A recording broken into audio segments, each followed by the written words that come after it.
ಓಂ ಶಾಂತಿ. ಭಾರತದ ಉತ್ಥಾನ ಮತ್ತು ಪತನ. 5,000 ವರ್ಷಗಳ ಸೃಷ್ಟಿಯ ನಾಟಕದಲ್ಲಿ 1250 ವರ್ಷಗಳ ಸಮಭಾಗದ 4 ಯುಗಗಳನ್ನು ಹೊಂದಿದೆ. ಈ ಸೃಷ್ಟಿಯಲ್ಲಿ ಮೊದಲನೆಯ ಯುಗ ಸತ್ಯಯುಗ ಆಗಿದೆ. ಈ ಯುಗದಲ್ಲಿ ಲಕ್ಷ್ಮೀನಾರಾಯಣರ ರಾಜ್ಯ ಇರುತ್ತದೆ. ಬಾಲ್ಯದಲ್ಲಿ ಲಕ್ಷ್ಮೀನಾರಾಯಣರೇ ರಾಧಾ ಕೃಷ್ಣರೇ ಆಗಿರುತ್ತಾರೆ. ರಾಜ್ಯ ಅಭಿಷೇಕದ ನಂತರ ಅವರು ಶ್ರೀ ಲಕ್ಷ್ಮೀ ಶ್ರೀನಾರಾಯಣರಾಗಿ ರಾಜ್ಯವನ್ನ ಆಳುತ್ತಾ ಹೋಗುತ್ತಾರೆ. ಇವರು 16 ಕಲೆ ಸಂಪೂರ್ಣರಾಗಿದ್ದು ದೇವಿ ದೇವತಾ ವರ್ಣಗಳಲ್ಲಿ ಬರುತ್ತಾರೆ. ಅವರ ವಂಶವು ಸೂರ್ಯವಂಶ ಆಗಿರುತ್ತದೆ.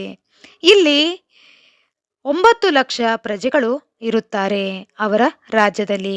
ಅಲ್ಲಿ ಒಂದೇ ರಾಜ್ಯ ಇರುತ್ತದೆ, ಒಂದೇ ಭಾಷೆ ಇರುತ್ತದೆ. ಅಲ್ಲಿ ಎಲ್ಲರೂ ಯೋಗ ಶಕ್ತಿಯಿಂದ 8 ಜನ್ಮಗಳನ್ನು ಪಡೆದುಕೊಳ್ಳುತ್ತಾರೆ. ಅಂದರೆ ಸತ್ಯುಗದಲ್ಲಿ 8 ಜನ್ಮವನ್ನ ಪ್ರತಿಯೊಬ್ಬರು ಪಡೆದುಕೊಳ್ಳುತ್ತಾರೆ. ನಂತರ ಬರುವ ಯುಗವಾಗಿದೆ ತ್ರೇತಾಯುಗ. ಅಲ್ಲಿ ಶ್ರೀರಾಮ ಮತ್ತು ಸೀತಾ ಮಾತೆಯ ರಾಜ್ಯವಿರುತ್ತದೆ. ಅಲ್ಲಿಯ ಎಲ್ಲ ಆತ್ಮಗಳು ಸಹ 14 ಕಲೆಯನ್ನ ಹೊಂದಿರುತ್ತಾರೆ. ಅದನ್ನ ಹೇಳಲಾಗುತ್ತದೆ ಕ್ಷತ್ರಿಯ ವರ್ಣ ಎಂದು.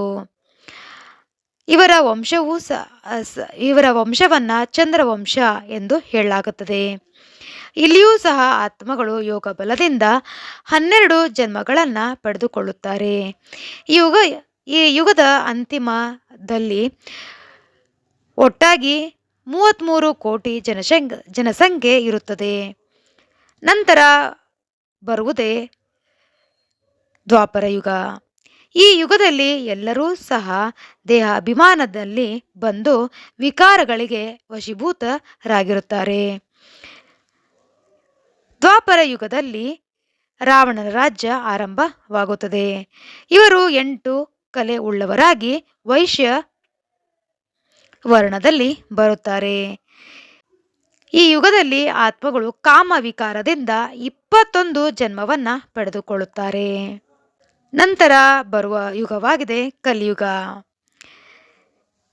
ಈ ಕಲಿಯುಗದಲ್ಲಿ ಬರುವಂತಹ ಪ್ರತಿಯೊಂದು ಆತ್ಮಗಳು ಯಾವುದೇ ರೀತಿಯಾದ ಕಲೆಗಳು ಇರುವುದಿಲ್ಲ, ಶೂನ್ಯ ಕಲೆಗಳನ್ನ ಹೊಂದಿರುತ್ತಾರೆ.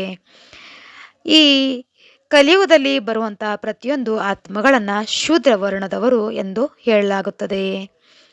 ಈ ಯುಗದಲ್ಲಿ ಸಹ ಆತ್ಮಗಳು ಕಾಮ ವಿಕಾರದಿಂದಲೇ 42 ಜನ್ಮವನ್ನ ಪಡೆದುಕೊಳ್ಳುತ್ತಾರೆ.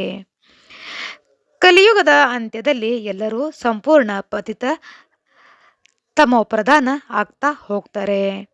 ಯಾವಾಗ ಪರಮಾತ್ಮನು ಧರೆಯಲ್ಲಿ ಅವತರಿಸಿ ಪತಿತರನ್ನು ಪಾವನ ಮಾಡಿ ಎಲ್ಲರಿಗೂ ಮುಕ್ತಿ ಮತ್ತು ಜೀವನ್ಮುಕ್ತಿಯನ್ನ ಕೊಡ್ತಾ ಹೋಗ್ತಾರೆ.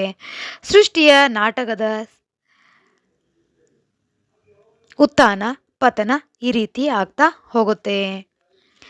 ಯಾವಾಗ ಪರಮಾತ್ಮ ಬಂದು ನಮಗೆ ಪತಿತರಿಂದ ಪಾವನ ಆಗ್ತೀವೋ ಆವಾಗ ಮತ್ತೆ ನಮ್ಮ ಸತ್ಯುಗದ ರಾಜ್ಯ ಪ್ರಾರಂಭ ಆಗುತ್ತೆ. ಅಲ್ಲಿ ಲಕ್ಷ್ಮೀನಾರಾಯಣ ರಾಜ್ಯ ಆಗ್ತಾ ಹೋಗುತ್ತೆ. ಈ ರೀತಿಯಲ್ಲಿ ಈ ಸೃಷ್ಟಿ ಚಕ್ರ ತಿರುಗ್ತಾ ಹೋಗುತ್ತೆ.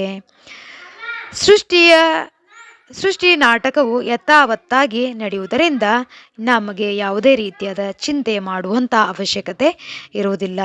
ನಾವು ಸದಾ ನಿಶ್ಚಿಂತ ಚಕ್ರವರ್ತಿಗಳಾಗಿ ಇರಬಹುದು. ಅಚ್ಚ. ಓಂ ಶಾಂತಿ.